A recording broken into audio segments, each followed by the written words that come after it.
Oiê, meu nome é Sabrina Betém e nós estamos no nosso dia 144 da jornada Leia a Bíblia inteira em um ano comigo. Hoje vamos ler os capítulos de número 4, 5 e 6 de Jó. Então, se você ainda não é inscrito, se inscreve aqui no canal, deixe seu like e compartilhe essa playlist com os seus amigos. Sem mais delongas, vamos ler os nossos capítulos? Capítulo de número 4 de Jó vai dizer assim: Então, Elifaz o Temanita tomou a palavra e disse: Se alguém tentar falar, você terá paciência para ouvir? Mas quem poderá conter as palavras? Veja bem, você ensinou a muitos e fortaleceu mãos cansadas. Suas palavras sustentaram os que tropeçavam e você fortaleceu joelhos vacilantes. Mas agora, quando chega a sua vez, você perde a paciência. Ao ser atingido, você fica apavorado. Você não tem confiança no seu temor a Deus? Não tem esperança na integridade dos seus caminhos? Pense bem, será que algum inocente já chegou a perecer? E aonde os retos foram destruídos? Segundo eu tenho visto, os que lavram a iniquidade e semeiam o mal, isso mesmo, eles colhem. Com o hálito de Deus perecem, e com o sopro de sua ira são consumidos. Cessa o bramido do leão e a voz do leão feroz, e os dentes dos leãozinhos são quebrados. O leão morre porque não há presa, e os filhotinhos da leoa andam dispersos. Uma palavra me foi trazida em segredo, e os meus ouvidos perceberam um sussurro dela. Entre pensamentos de visões noturnas, quando o sono profundo caiu sobre as pessoas, sobrevieram-me o espanto e o temor, e todos os meus ossos estremeceram. Então o Espírito passou por diante de mim, e se arrepiaram os cabelos do meu corpo. Ele parou, mas não reconhecia sua aparência. Um vulto estava diante de meus olhos. Houve silêncio e ouvi uma voz. Pode um mortal ser justo diante de Deus? Pode alguém ser puro diante do seu Criador? Eis que Deus não confia nos seus servos e aos seus anjos atribui imperfeições, quanto mais aqueles que habitam em casa de barro, cujo fundamento está no pó, e que são esmagados como a traça. Nascem de manhã e à tarde são destruídos, perecem para sempre, sem que ninguém se importe com isso. Se o fio da vida lhes é cortado, morrem e não alcançam a sabedoria. Esse é o capítulo 4. Perceba que o discurso de Elifaz tem alguns pontos que a gente pode falar, não, faz sentido, e outros pontos que acabam a gente ficando tipo, o que ele tá falando, né? E até é interessante aqui, para até falar um pouquinho sobre a teologia que tem aqui em Jó, é justamente, né, a gente vai perceber isso aos poucos, é que os discursos dos amigos para Jó são justamente, mais lá frente vai ficar mais evidente, é que Deus, ele dá as coisas boas, vem porque as pessoas são obedientes, então Deus os abençoa, e quando as coisas estão ruins é porque eles cometeram algum pecado e o Senhor então está os fazendo perecer ou está os castigando. Então essa é a teologia que a gente encontra nesse livro, que é o que sai da boca desses amigos de Jó, né? Então eles vão dizer isso, vão deixar isso mais claro com o adentrar dos capítulos. Mas a gente sabe que isso é uma ideia um tanto equivocada, né? Então quer dizer que se a pessoa se Deus está abençoando, ela tá bem. Se ela estiver mal, porque Deus está amaldiçoando, porque ela teve algum pecado que ela cometeu. E isso vai inclusive ser uma das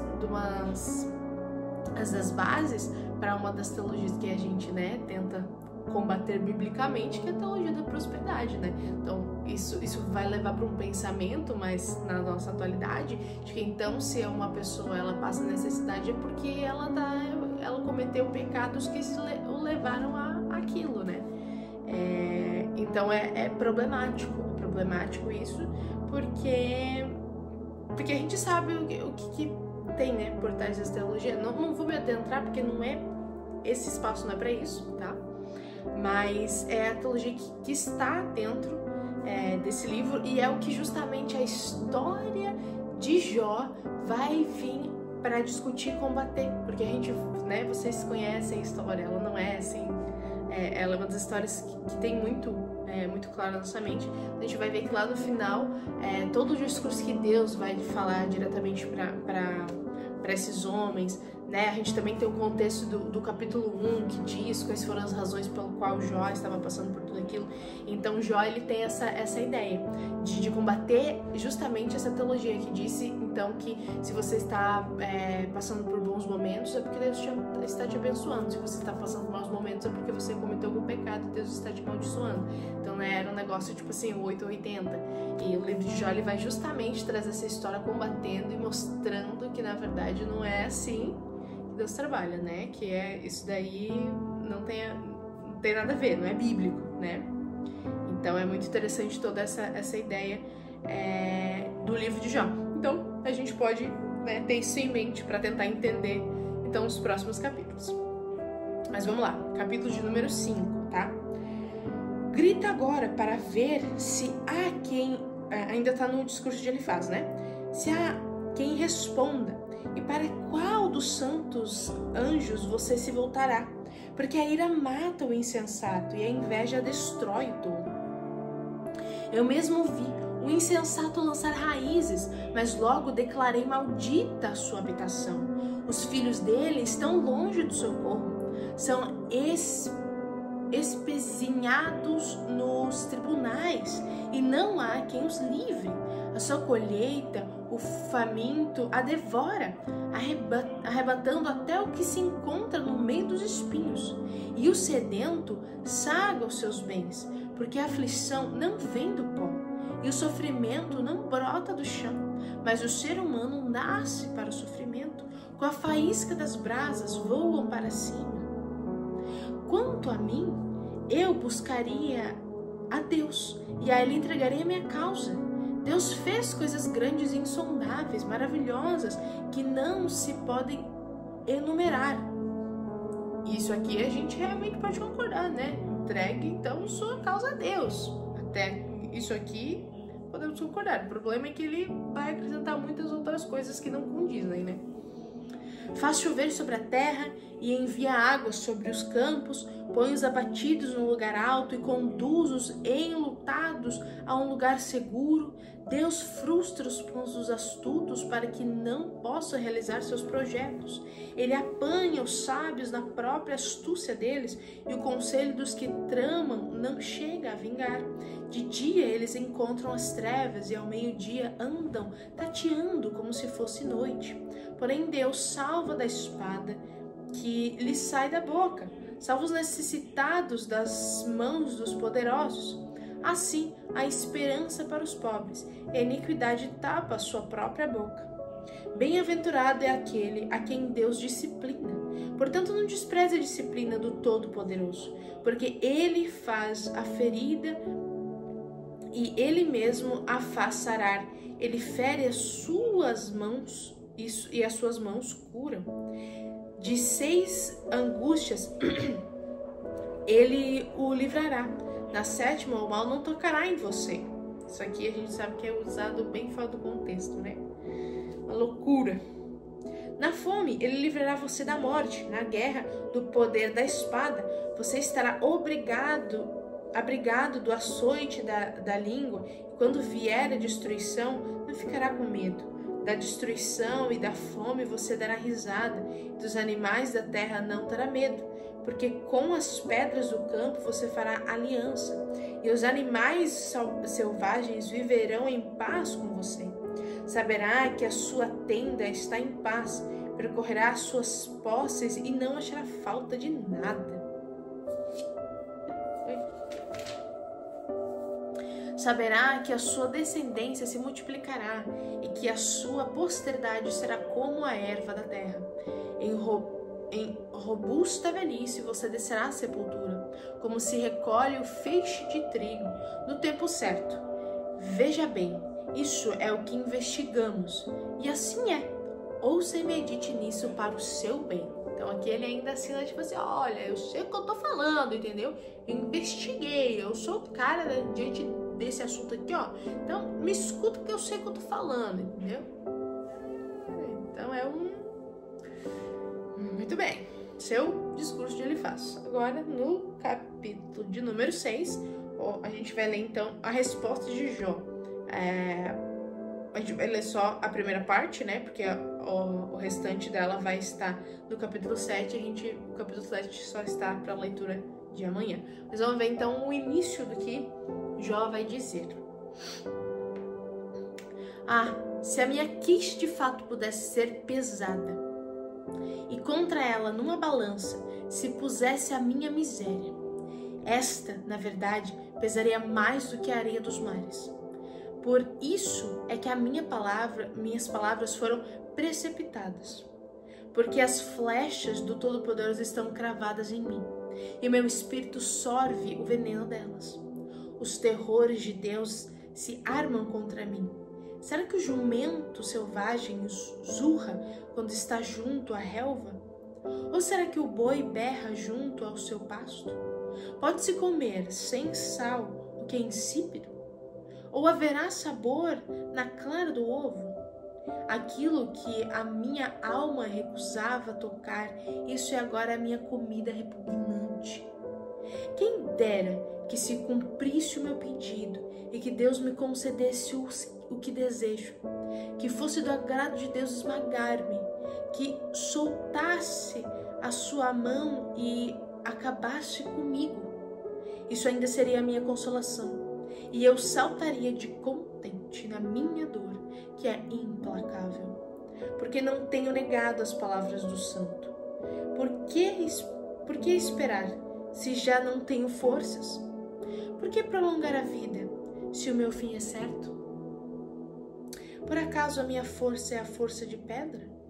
Ou é de bronze a minha carne? Não encontro socorro em mim mesmo.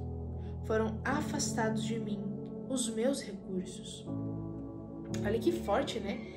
Antes de continuar, mas olha que forte esse versículo de número 11. Por que esperar se já não tenho forças?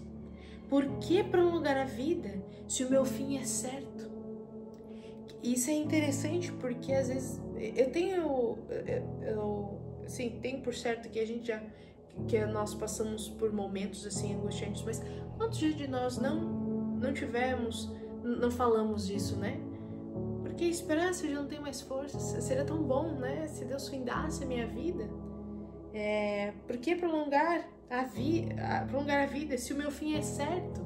Né? Seria tão mais fácil, só dar um fim. E eu acho que o que eu acho mais interessante é que a Bíblia traz esse discurso, sabe? Como quem mostra uma pessoa realmente com os seus sentimentos, passando por suas crises, e sim, para que a gente possa ler e pensar: nossa, ele passou por coisas tão difíceis, né?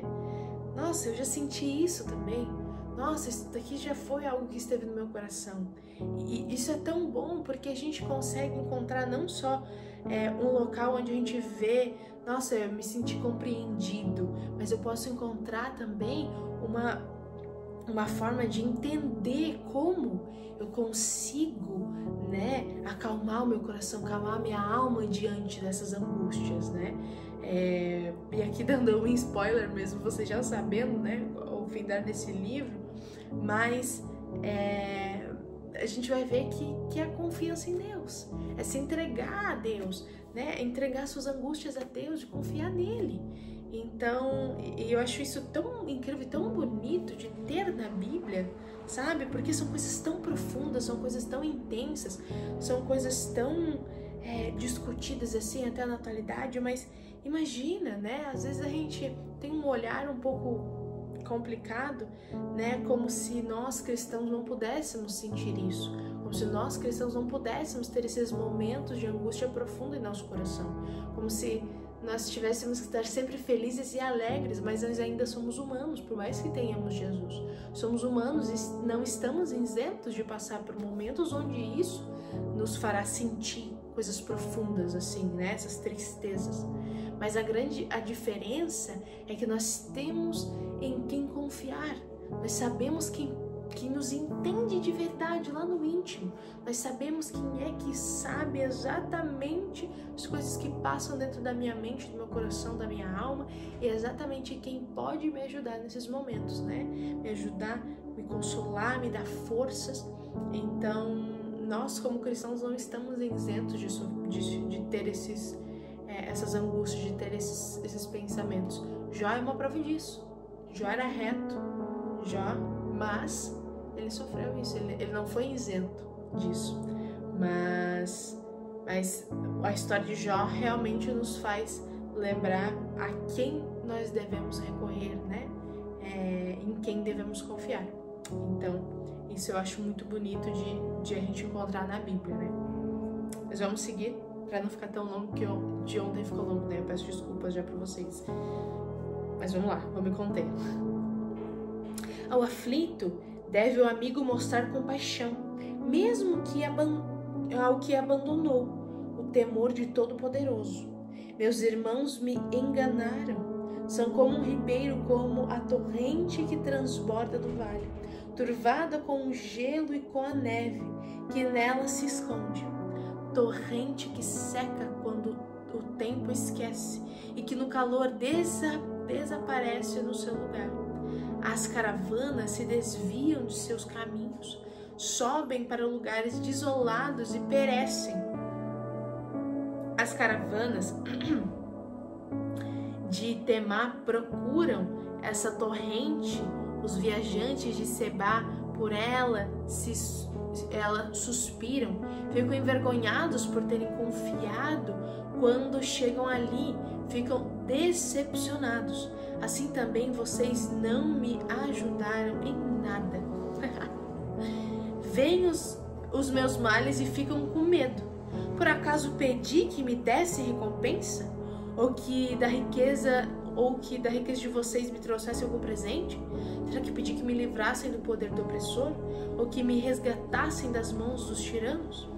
Ensina-me e eu me calarei. Mostre-me em que tenho errado. Como são persuasivas as palavras retas.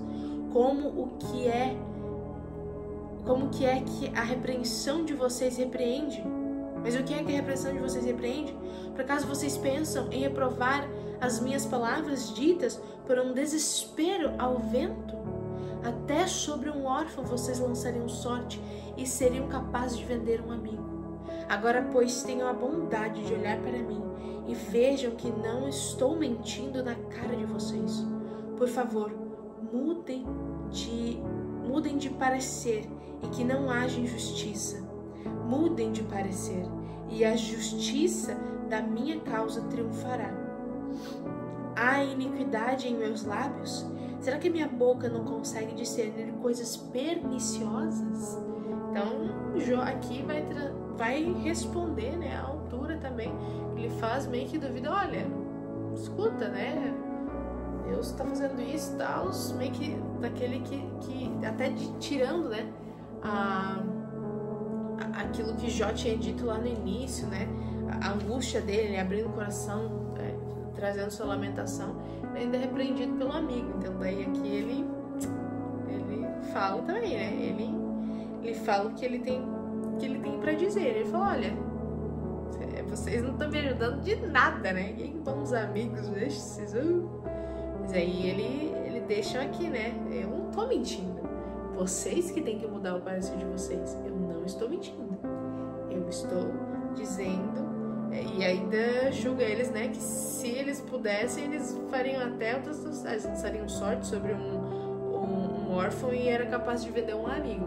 De tão bons que são esses amigos. Então, Jó aqui, né, deixa bem claro que, dizendo assim, ó, vocês não são bons amigos não, porque vocês não estão achando que eu tô mentindo, né, então essa é uma questão bem interessante. Jó, ele responde à altura ali de ele faz. Mas ele não termina aqui, né, ele vai continuar o discurso dele até o capítulo 7, mas são para outro dia, isso é para amanhã. Então, eu quero que você deixe aqui nos comentários o que você acha mais interessante. E eu estou pensando em a gente lançar aqui nos posts mesmo algumas enquetes, então, sobre os livros. E aí eu quero a opinião de vocês, o que vocês acham? Hein? Vocês acham que seria interessante algumas perguntas sobre a leitura que a gente fez? Então deixa aqui nos comentários o que você acha, eu vou adorar saber. Um beijo da Sá e até amanhã!